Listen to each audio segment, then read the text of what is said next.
Oke, selamat datang. Kali ini kita akan sama-sama membedah sebuah tulisan yang kuat banget yang mengungkap biaya tersembunyi dari ketergantungan dunia kita pada minyak. Ini bukan sekedar cerita tentang energi loh, tapi tentang bagaimana satu cairan hitam ini benar-benar membentuk ulang tatanan dunia kita.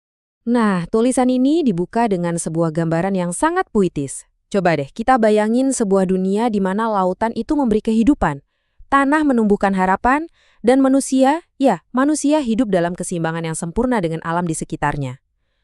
Inilah kondisi awal, fondasi dari segalanya. Harmoni ini tuh bukan sekedar gambaran yang indah aja ya. Ini adalah sebuah sistem keseimbangan alami, sebuah tatanan di mana setiap elemen punya perannya masing-masing. Keseimbangan inilah yang menopang kehidupan, sebelum akhirnya semuanya dirusak oleh sebuah kekuatan baru. Dan inilah titik baliknya. Satu elemen muncul sebagai kekuatan pengganggu utama, minyak. Ketika nilai cairan hitam ini dianggap melampaui nilai kehidupan manusia, harmoni yang udah ada selama berabad-abad itu mulai retak dan akhirnya hancur. Oke, sekarang yuk kita lihat gimana pergeseran besar ini terjadi. Bagaimana minyak berevolusi dari yang tadinya cuma sumber energi menjadi sebuah senjata politik, sebuah bahasa baru yang dipahami oleh semua negara adidaya. Nah, ini dia yang menarik banget. Coba perhatikan definisinya. Penulisnya nggak menyebut minyak sebagai bahan bakar fosil atau komoditas, tapi sebagai bahasa kekuasaan. Ini benar-benar membingkai ulang seluruh persoalan. Isunya bukan lagi soal energi, tapi soal siapa yang memegang kendali. Slide ini dengan jelas banget membedah dinamika kekuasaan yang diciptakan oleh minyak. Di satu sisi, ada negara-negara besar yang membangun peradaban modern mereka di atas ketergantungan minyak. Tapi di sisi lain, negara-negara yang lebih kecil, yang seringkali justru punya sumber dayanya, malah menjadi ladang eksploitasi dan medan pertempuran. Kontras yang tragis ya.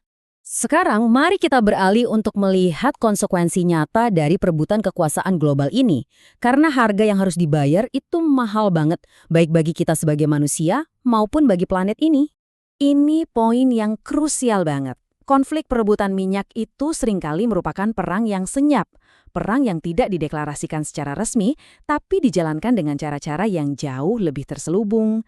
Dan jujur saja, licik. Dan inilah alat-alatnya. Bukan tank atau jet tempur, tapi embargo ekonomi yang melumpuhkan, kudeta yang diatur dari balik layar, intervensi militer dengan dalih perdamaian, dan narasi-narasi besar tentang keamanan global atau demokrasi yang sebenarnya cuma kedok untuk kepentingan ekonomi yang jauh lebih dalam. Tapi kita harus ingat, fokus kita sekarang beralih dari dunia geopolitik yang abstrak ke dampak nyata di lapangan. Karena mereka yang membuat keputusan bukanlah mereka yang menanggung akibatnya. Penderitaan yang sesungguhnya dirasakan oleh rakyat biasa.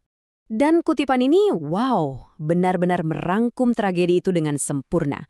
Sementara minyak menjadi komoditas yang diperdagangkan di seluruh dunia, harga yang dibayar adalah darah dan air mata dari orang-orang yang tanahnya menjadi arena perebutan kekuasaan. Dan biayanya nggak cuma menimpa manusia loh, planet kita juga membayar harga yang sangat mahal. Lautan kita tercemar, tanah diracuni, dan seluruh ekosistem global kita dikorbankan demi mempertahankan gaya hidup modern yang haus energi ini. Harmoni dengan alam yang kita bahas di awal tadi benar-benar hancur. Oke, kita udah lihat kan dampaknya separah apa. Sekarang, mari kita gali lebih dalam lagi sesuai arahan teks ini.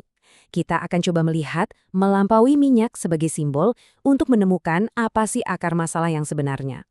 Nah, ini dia argumen utamanya. Sejarah modern, kalau kita lihat baik-baik, ternyata tidak selalu dibentuk oleh pertarungan ideologi besar, tapi lebih sering oleh perebutan kepentingan energi.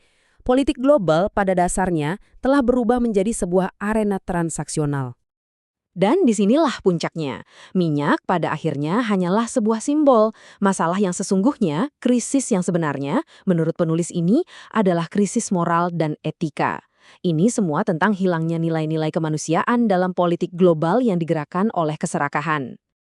Kita sudah mau sampai di akhir pembahasan kita. Menariknya, tulisan ini nggak cuma menyajikan masalah, tapi juga menawarkan sebuah refleksi yang dalam tentang solusi. Dan solusinya bukan soal teknologi, tapi tentang sesuatu yang jauh lebih mendasar. Pada akhirnya kita ditinggalkan dengan pertanyaan yang sangat provokatif ini. Solusi sejatinya mungkin bukan tentang menemukan sumber energi baru, tapi tentang menemukan cara berpikir yang baru. Selama kita masih melihat sumber daya sebagai alat dominasi, bukan amanah bersama, apakah kita benar-benar bisa menemukan kembali harmoni yang telah hilang itu? Sebuah pemikiran untuk kita renungkan bersama.